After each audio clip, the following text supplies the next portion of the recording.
صل على محمد وعلى آله وصحبه أجمعين.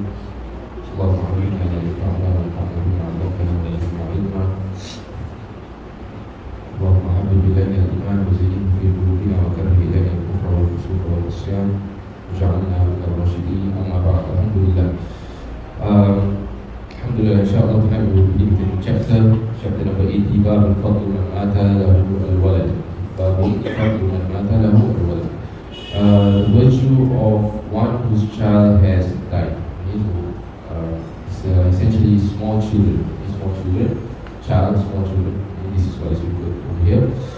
And what is meant by this tarjama or chapter statement? Essentially, the virtue of one whose child has died, if he seeks the reward from the issue or the matter. If he seeks the reward from the issue or the matter.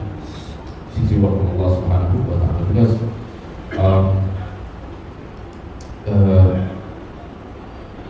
when you seek reward in such matters, this can be applied generally in all sorts of calamities and difficulties that you face. Only then you will be rewarded by Allah subhanahu wa ta'ala. Only then you will be seeking patience when you face it, seeking the pleasure of Allah subhanahu wa ta'ala. The same goes to the opposite or vice versa, which means that the one who's patient, the one who seeks the pleasure of Allah subhanahu wa ta'ala, the result of Allah subhanahu wa ta'ala, this is the one who will attain the reward from it. Okay? And the one who seeks the reward, this is the one who attains the reward from it. As for the one who faces difficulties and calamities in life and blames the things around him,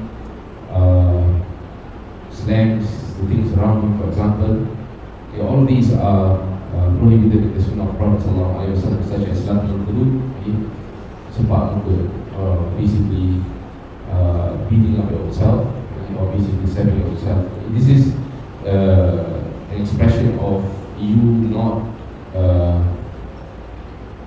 accepting whatever that is happening right in front of you, or whatever that is happening to you. Rasulullah sallallahu right, and to tear off your clothes. So these were some things that people did. Okay?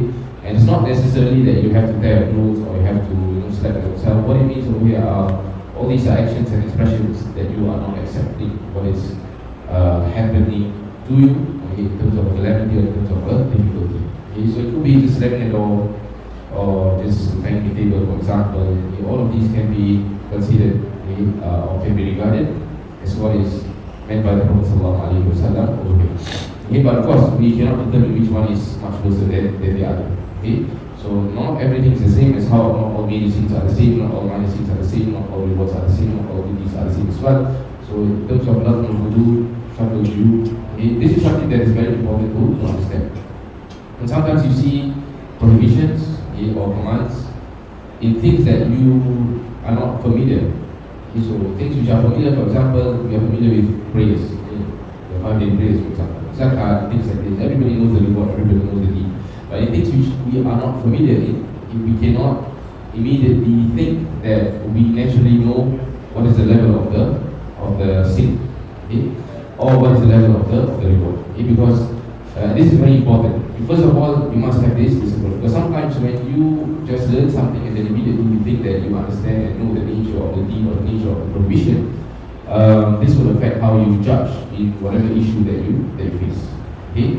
And what decision you make, and what choice you make in whatever issue that you face. Okay? So let's say if you overestimate something, okay, therefore your judgment will be based on that. Will be based on that. If you underestimate it, on the other hand, your judgment will be based on that. Okay? Therefore, the most important, besides that, is only to first understand that when it comes to a prohibition or command of Allah subhanahu wa ta'ala, all that is said is for you to fulfill it first. It's not for you to judge others first. Okay?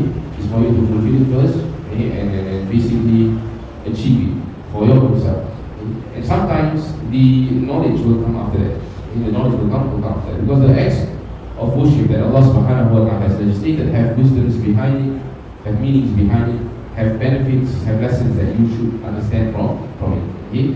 And therefore, when you keep away from it, okay, or sometimes you observe somebody else doing it, okay, and you seek refuge from it, you will see the negative effects of it, and you will understand the level of the prohibition, or the level of the sin, or why is it so bad, why is it not as bad, why is it lesser than the other, and etc. Okay? Therefore, let me repeat again, when you learn something which is a prohibition or a command of Allah subhanahu wa ta'ala, make it a point that it is your part to fulfill it first. Okay? Your part to fulfill it first. And not your part to judge others. So for example, if you learn about the hijab, you learn because you want to put on the hijab. Not because you want to know which one is right, which of the hijab, which is this person right wearing on the hijab, and this person is wrong wearing this hijab, etc. for example. Okay? And many other examples from the rules or legislation, laws of Allah subhanahu wa ta'ala. Okay? This will make you a much more, put it simply, a much more intelligent person, a much more wiser person in terms of the way you approach knowledge and what your awareness of the rulings of Allah subhanahu wa ta'ala. And this is also very important because when it comes to, sometimes you may be put into a situation or a certain place, or the issue comes to you, okay? And if you do not have this kind of awareness, you might be hasty, okay? And you might be willing to say, oh ni tak, mana tak boleh buat, okay? And orang-orang buat ni semua gini, etc. So the prohibition is a prohibition itself, okay? But when it comes to the fulfillment, okay, or carrying it out, okay, or basically it being done, okay, and how it's being done, that is another separate issue. Okay? And that is why in da'wah and in amr bil ma'ruf and nahy anil munkar as well, there are different stages and different situations. Okay? That's why scholars have mentioned that it's not, when you want to make things better, you want to make the situation better, it's not just about the fact that, okay, I've just relate to that person, I'm going to sampaikan, and that's it. No. It requires wisdom, and therefore there are different methods being taught by Allah subhanahu wa ta'ala to us. You find in the Quran, ud'u ila sabili rabbika bil hikmati wal maw'izati al hasanati wa jadilhum billati hiya ahsan, for example, all these different methods, for different people. That's why when Prophet sallallahu alaihi wasallam said Mu'adh to Yaman, for example, Ya Mu'adh, innaka ta'ti qawman min ahli kitab, awwal ma tad'uhum ilayhi shahadatu an la ilaha illallah. Different people require different approach. So for these people in Yemen, they are people of the scripture. Okay? And then the first thing that they need to understand is the solid first worship of Allah subhanahu wa ta'ala alone issue, and then after that you will move on to the rest. You don't come to them talking to them about, okay, rulings of wine, for example, rulings of music, for example, all of these things, they understand it easily.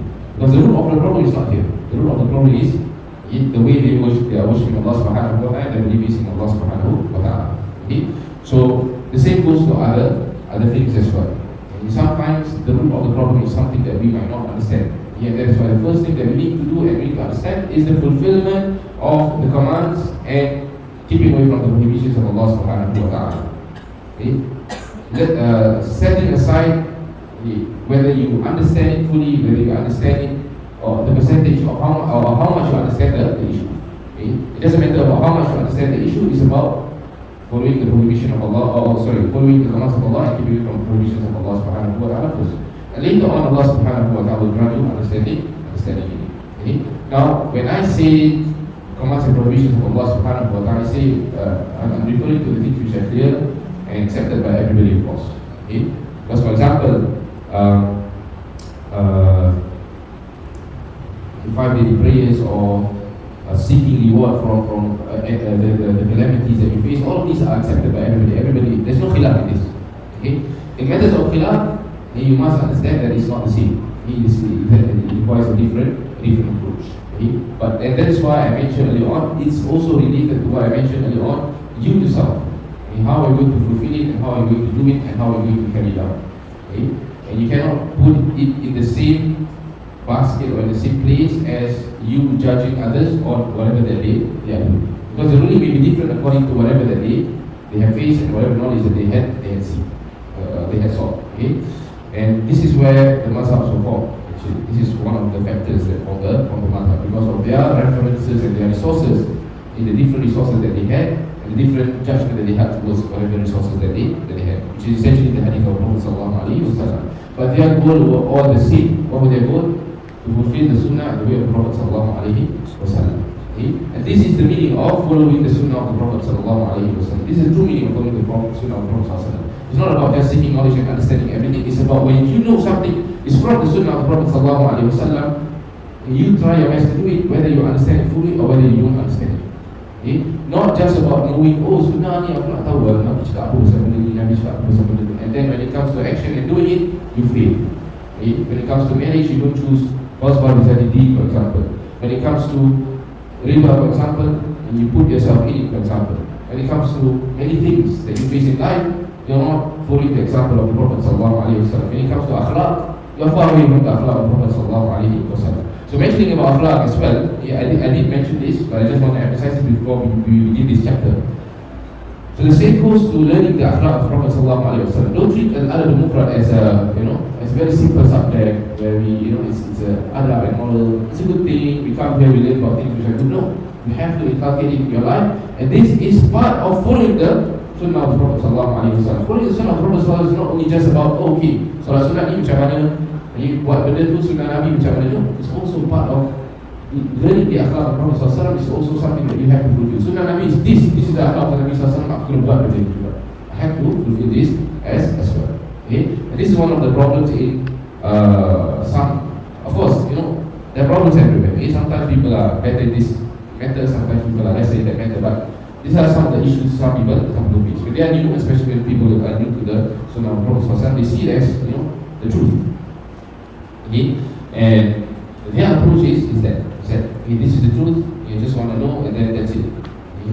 But they are not holistically learning the way of the Prophet sallallahu alaihi wasallam. Now, I'm not pointing fingers here. I'm just saying that this can be some of the issues that some of us face. Therefore, you have to, what is the solution? You have to ensure that you following the way of the Prophet ﷺ, you must do it fully, you must do it completely. And you cannot just follow the way of the Prophet ﷺ when it is convenient for you, when it's easy for you. When it's something that, I know this, I do this, yeah. Okay? But when it comes to puasa, for example, I do Monday puasa, this day comes. When it comes to adab and akhlaq, I better it. I don't take care of how I speak, I don't take care of how I see others, for example, and etc. So it must be done in a very complete manner, in a holistic manner, and only then you will have basically, put in ample effort to follow the way of the Prophet sallallahu alaihi wasallam. And therefore, when you're following the way of the Prophet sallallahu alaihi wasallam, always have this approach. Don't think that you are following the way of the Prophet sallallahu alaihi wasallam. Okay? But tell yourself, how much can I put in and how much can I try to follow the way of the Prophet sallallahu alaihi wasallam? Because Prophet sallallahu alaihi wasallam's example is very high. Okay? And therefore, when you start to follow the way of the Prophet sallallahu alaihi wasallam, don't think that, okay, I'm going to go to Nabi sallallahu alaihi wasallam. And that's it. I feel like I'm okay. No, it's not. Okay? It is the way that you must follow, but don't think that you have followed the way of the Prophet sallallahu alaihi wasallam. Don't think that you are good enough to follow the way of the Prophet sallallahu alaihi wasallam. Okay? But always think, what is lacking in my way of following the Prophet sallallahu alaihi wasallam? Sometimes it may be that secara zahir, outwardly it seems that you are following the way of the Prophet sallallahu alaihi wasallam. But when you face issues in the things that you are, or in something that you are following the way of the Prophet sallallahu alaihi wasallam, sometimes you ask yourself a question. Rupanya is not as simple as I thought. Following the way of the Prophet sallallahu alaihi wasallam is not as simple as I thought. Let's say, for example, today I'm able to follow the way of the Prophet sallallahu alaihi wasallam in a certain method. What if tomorrow things change?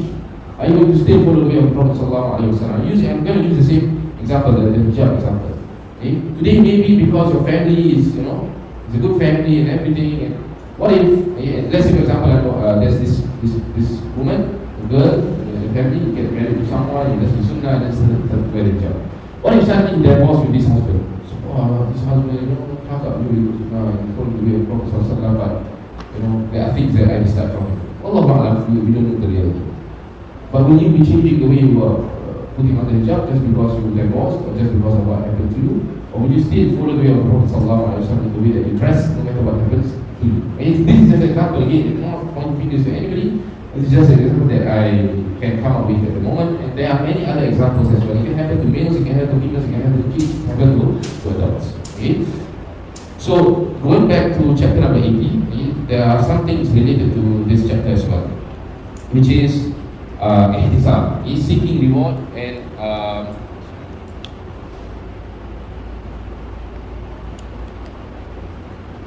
ihtisab is basically seeking reward and seeking hope in the putting hope in the reward of Allah subhanahu wa ta'ala in difficulties and calamities that you face, including what is mentioned over over here.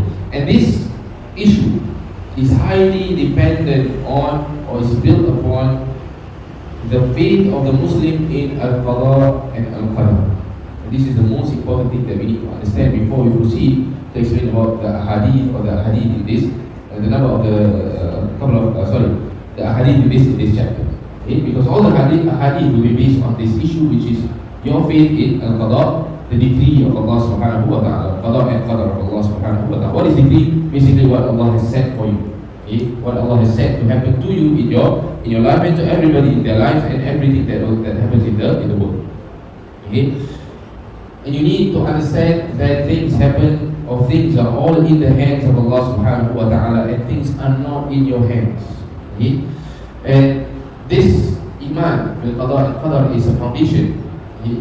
So what does it mean by foundation? When we always hear pillars of Islam, pillars of Iman. What does it mean by pillars of Islam, pillars of Iman? It means that whatever faith that you have, if you don't have these pillars, it's going to disrupt all your other faiths. That means you can believe in the other things, but it's not going to help you, because you must have all these things first.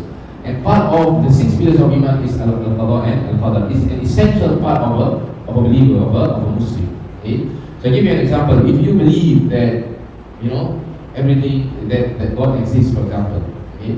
And you believe that, there is a creator, but you don't believe in Allah subhanahu wa ta'ala, there's no point in you believing that everything is created. There's no point. Okay?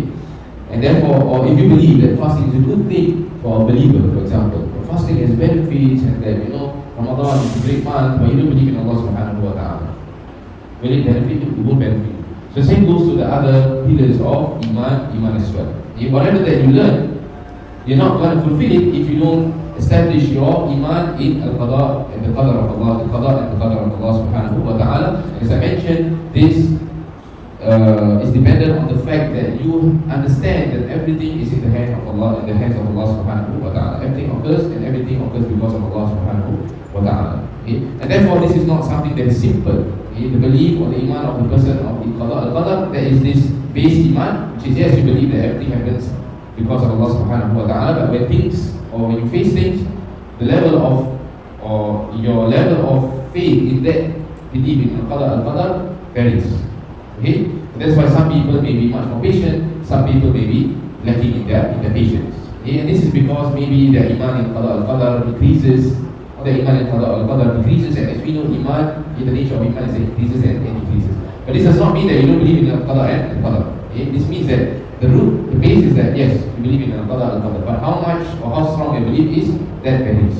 Okay? But you still believe in it. Okay? So this is the same as the issue of Iman al-Wajib.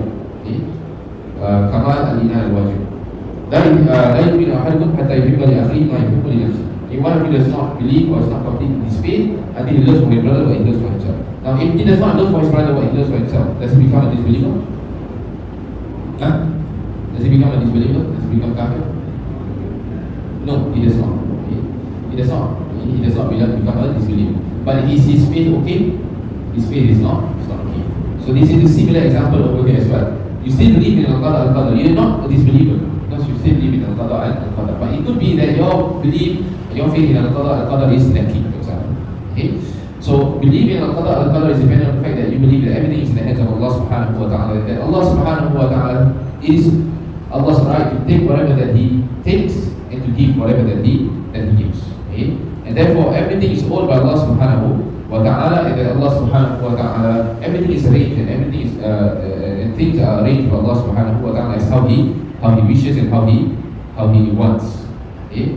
And there's no change in whatever that He wishes and whatever that He wants after His qada, after He has decided something. Okay? And therefore the believer, okay, his faith, the nature of his faith is like this.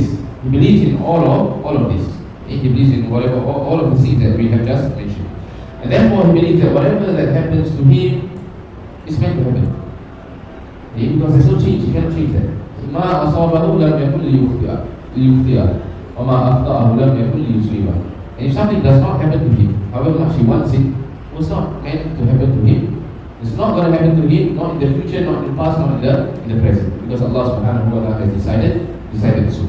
Okay? Now, why is this belief in Al-Qadar and Al-Qadar important, especially in relation to the matter that we are talking about? Okay? Because Prophet ﷺ mentions, "Ajaban li amril mu'min, inna amrahu kullahu khair." Amazing is the affair of the believer. The affair of the believer, or the affairs of the believer, is all good, or is all good. Okay? Why? Because in asaba dharra sabr. If something bad happens to him, he is patient. And his patience comes from his awareness of his belief in the qada and qadar of Allah subhanahu wa ta'ala. That if it's bad, it happens to him. It's still going to happen to him. So what are you going to do next? Okay? You're not going to blame things and not going to say, for example, kalau tahu macam ini mesti tak jadi and things like this. It's not going to change things. Okay? So the believer believes and understands that it's already done and it's already been decreed by Allah subhanahu wa ta'ala. And when he understands that it's decreed by Allah subhanahu wa ta'ala, he also accepts the fact that I am a servant of Allah subhanahu wa ta'ala. I worship Allah, I love Allah subhanahu wa ta'ala, and Allah decides or has decided this for me. So I'm not going to get angry when things don't go my way. Okay? I'm not going to get angry when things don't go my way. And when things go my way, I worship Allah subhanahu wa ta'ala. This is what Allah mentions in the Quran a couple of times. Okay? People, when they worship Allah subhanahu wa ta'ala, when things are good and things are okay, they worship Allah subhanahu wa ta'ala and they are good. And when things are not okay, they blame Allah subhanahu wa ta'ala, they blame everything around them. Yeah, I can't remember the verses, but essentially it's around these meanings. Okay? So, going back to what I mentioned, in asabahu dharra sabr. So when his faith that Allah has decided what's supposed to happen is strong, there's nothing left for him to do except to be patient. There's no other choice. Because you cannot change things. The only thing that you can do is to be patient. And he also understands that the nature of life changes. And this is what Allah subhanahu wa ta'ala also mentions in the Quran. Inna ma'al usri yusra, inna ma'al usri yusra. It's not going to stay the same. So whatever difficult phase that you are going through is going to come with a yusr. And whatever yusr phase or whatever easy phase that you're going through is going to come with a difficult phase. That's the nature of life. It's just going to come back and forth. Okay? So if you understand the nature of life, okay, and if you already know that everything is in the hands of Allah and Allah has decided everything and that everything happens because of Allah subhanahu wa ta'ala, you just have to go through it and you just have to be patient. But this is very easy to say and very difficult to do. Okay? And that is what Allah subhanahu wa ta'ala mentions in the Quran. What did he say in the Quran?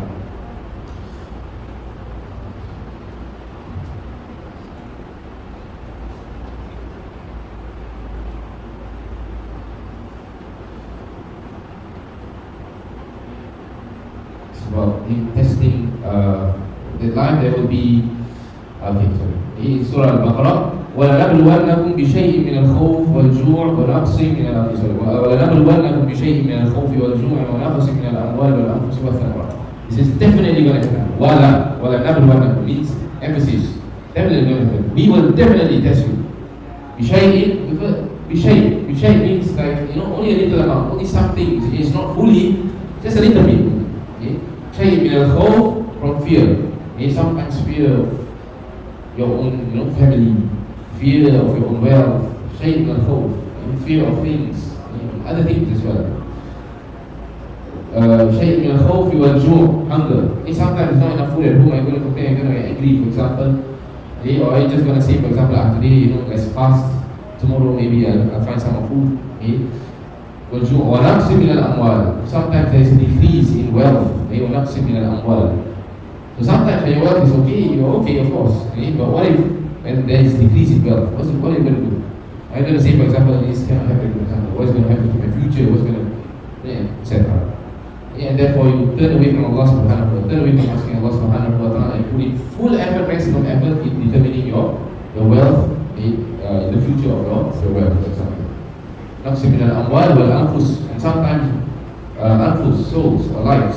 What it means by lives over here, the ulama tafsir mentioned that it sometimes can be loss of limbs, through illnesses, through accidents, for example, and all of these things, teeth or whatever. Al-amwal wal-anfusi wal-thamarat, and fruits. And then what does Allah mention after that? وَبَشِّرِ الصَّابِرِينَ. The one who can go through all of these things are the one who are the sabirin. And that is why give them glad tidings of Bashir al-Sabirin. الذين إذا أصابتهم مصيبة الذين إذا أصابتهم مصيبة قالوا إنا لله وإنا إليه راجعون. The one when, or those who when they face calamity or musibah, what do they say? Qalu inna lillahi wa inna ilayhi raji'un. Very important over here. There is a common mistake in our society that everything that is, that do not go in their way, they will utter inna lillahi wa inna ilayhi raji'un sometimes.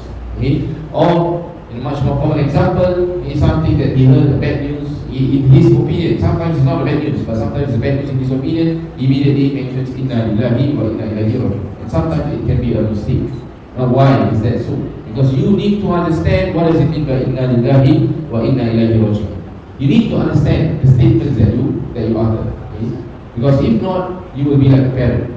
You just utter what others utter to you. You just say, but you do not understand the word that you say. And this is not what our religion wants from us. You read the dua, you say Ameen, Ameen, Ameen, but you don't really understand what your Ameen is about.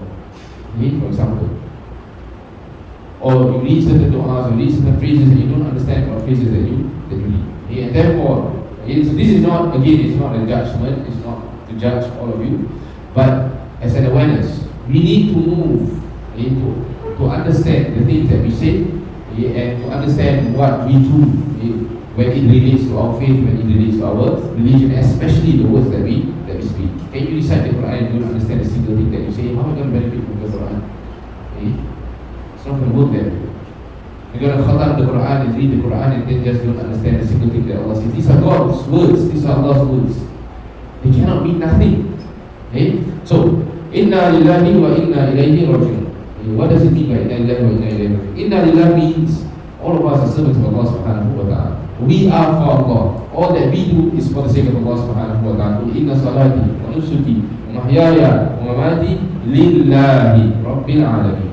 My life, my death, everything is for Allah subhanahu wa ta'ala. What happens to me in life, or what I am prepared for after death, is all for Allah subhanahu wa ta'ala. This is the meaning of inna lillahi. Okay? So it's first of all a reminder for yourself. It's not about the calamity. It's for yourself. It's to understand that all of us here are servants of Allah subhanahu wa ta'ala, including whoever is facing the calamity or is involved in the calamity. Now once you have that realization, you understand that it's for Allah subhanahu wa ta'ala to do whatever that He wishes. He can take, He can give, okay? He can provide, okay? He can restrict. Okay? Inna lillahi, that is why in a hadith which is authentic from Prophet sallallahu alaihi wasallam, the words of ta'ziyah, okay, that he used to mention, inna lillahi ma akhad, okay? Or sorry, lillahi ma akhad wa lahu ma a'ta. It is for Allah to take whatever that He wishes, and for Allah to give whatever that He wishes. Lillahi ma akhad wa lahu ma a'ta. It is His right. Okay? So when you say inna lillah, you are establishing the fact that this is the right of Allah subhanahu wa ta'ala to let this happen the way that it has happened. Okay? And therefore your mentality will change. Your mentality will be what's next. Okay? Or your mentality will be accepting, okay, the reward or whatever that is supposed to be derived or to be achieved, okay, from that issue or that musibah that you are facing. Okay? And you will move from blaming whatever factors that is going to affect the musibah or the calamity, because why? You understand that whatever factors, it all came from Allah subhanahu wa ta'ala, and they were only just means. Okay? So when you understand this, you start to move to the next words, which is inna lillahi wa inna ilayhi raji'un. Okay? And indeed to Him we return. And one day we will face Allah subhanahu wa ta'ala, stand in front of Allah subhanahu wa ta'ala, and Allah will account us for whatever that we have done, whatever that we have not done. And that is the only thing that matters. Okay? So inna lillahi wa inna ilayhi raji'un is supposed to be a reminder for yourself. What have you done for yourself to face Allah subhanahu wa ta'ala? If this person passes away, he's going to face Allah subhanahu wa ta'ala, and you are going to face Allah subhanahu wa ta'ala the same way that he does. His death is not going to help you. Your death is not going to help him. It's your deed that's going to help him. Okay? That is the meaning of inna ilayhi wa inna ilayhi raji'un. Okay? And when you remember, okay, that one day you will be accounted by Allah subhanahu wa ta'ala, you will also be aware, okay, that you will also be accounted of the things that you're not supposed to do when facing a calamity, if you do it. Okay? So the things that we mentioned earlier on, Shakul Juyu, slamming things and things like this, okay? wada'a, bid'ah al-jahiliyah, making du'as, making calls which are from the calls of the jahiliyah. All of these things will be accounted by Allah subhanahu wa ta'ala. So immediately you will be careful. You won't just follow your emotions. You will be like, what am I going to do for Allah subhanahu wa ta'ala? I have to be careful. Whatever that I'm going to do next, whatever that I'm going to say next, whoever is going to be involved in my conversation is not going to be accounted by Allah subhanahu wa ta'ala. So it's a very, very, very strong reminder. Inna lillahi wa inna ilayhi raji'un. And therefore, these two meanings must be present when a believer faces difficulties in life. If not, all his affairs will never be good. And when these two things or these two meanings are present, that is when he will be, when facing a calamity, he will be patient. Asabahu dharra sabar. Now, what happens when he faces a good thing? When asabahu as-sarra, what happens? Anybody knows? Huh? Yes, he is grateful, he is thankful to Allah subhanahu wa ta'ala. He's not proud. This is my children. This is my father. This is my Ustādh. This is what I have. He's not going to say all of these things. And he's not going to think about all of these things. He will be afraid. Because he understands that one day Allah can take away from him at any point of time. And therefore when he has blessings, he will say, I'm grateful to Allah subhanahu wa ta'ala. This is all that matters. Because right now I'm enjoying this, and it is only because of the grace of Allah subhanahu wa ta'ala. It is only because of the grace of Allah. And without the grace of Allah subhanahu wa ta'ala, I'm not going to have this. It's not because of Fulan being present in my life. It's not because of what I put in, all the work that I put in. It's because Allah has allowed me to achieve this. That's all. And once you are in that kind of state, every affair will be good. Kull amruhu inna amruhu kullahu khair. And that can only happen to a believer. That can only happen to a believer. And only to a believer whose faith is established in the qadar and qadar of Allah subhanahu wa ta'ala. And therefore this is a very important foundation and qa'idah in whatever that you face in life. And that's why it's one of the pillars of Iman. It's one of the pillars of Iman. And from the things or calamities which are included over here is when one of your children dies. When one of your children dies or any of your child dies. And therefore you must understand that your children do not belong to you. It is a gift bestowed to you by Allah subhanahu wa ta'ala. And that if Allah wants anything to happen to them, Allah subhanahu wa ta'ala will decide for that thing to happen to them. And therefore always, the solution is always taqwa to Allah subhanahu wa ta'ala. Being afraid and fulfilling the commands, keeping away from prohibitions of Allah subhanahu wa ta'ala. Because that is the only way that can ensure that you are in a state where Allah subhanahu wa ta'ala will bless you. Because as long as you are saying to Allah subhanahu wa ta'ala, do you think that anything can happen to the things that belong, and put it in inverted commas, belong to you?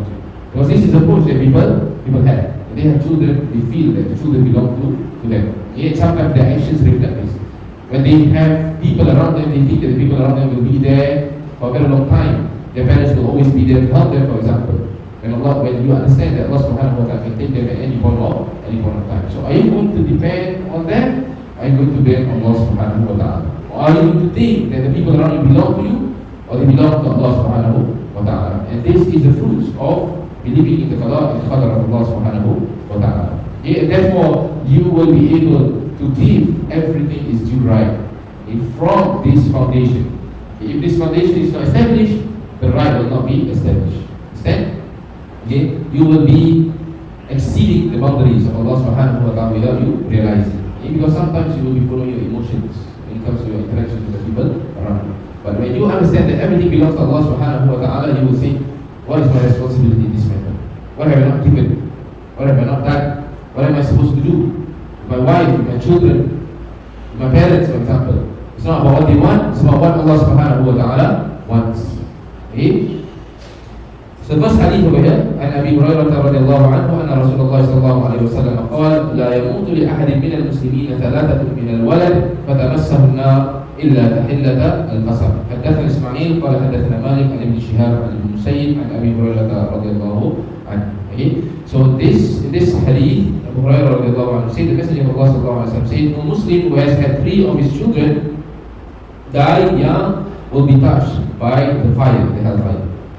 Except tahillata al-qasam. In my translation, save to expiate the oath. Now let me explain the expression over here. So the translation is a bit off. because it might be confusing if you just depend on translation. What it means by this hadith is that essentially a person who has 3 of his children died young, he will basically be protected from the hellfire. Okay? What it means by Fatama Sunnah means that he's supposed to enter the hellfire, but illa tahillata al-qasam. Illa tahillata al-qasam means that he's protected from the hellfire. Now in my commentary or in the commentary of Imam Al-Baghawi explained the expression illa tahillata al-qasam means that is except the degree by which Allah would have expiated his oath. Okay? And that is his saying in the Quran, وَمَا مِنْكُمْ إِلَّا وَارِدُهَا. But not one of you but will pass over it. So basically Allah subhanahu wa ta'ala is talking about either the hellfire or the sirat, depending on the khilaf of the ulama. But basically everybody will pass by it or everybody will enter the hellfire. And only those who essentially when he passes over him, he crosses it, he has kept his oath. Which means that Allah will let the believers pass. And those who are non-believers, of course, they will enter the hellfire. And therefore Allah has promised this. And therefore if someone passes over the sirat, if someone is free from the hellfire, this is the oath of Allah subhanahu wa ta'ala that he has fulfilled. So illa tahillat al-qasam means that he's supposed to reach the hellfire, but tahillat al-qasam, that's it. Allah fulfills his oath, he does not enter the hellfire. Okay? So this hadith shows the excellence of patiently bearing trials such as loss of one's children, because loss of one's children is one of the trials which are very, the burden of it is quite heavy. The burden of it is quite heavy, because when you have a child, it's like a qurratul a'yun. It's something that you really, how do I say, it basically gives happiness to the parents. And therefore, if he loses a child, it's a great trial, and therefore it is a means of expiation of sins, elevations of one's rank before Allah subhanahu wa ta'ala, and protection of the hellfire, because of the great burden that comes with this affair. Okay? So inshallah we'll continue with the rest in our next lesson. Wallahu ta'ala a'lam.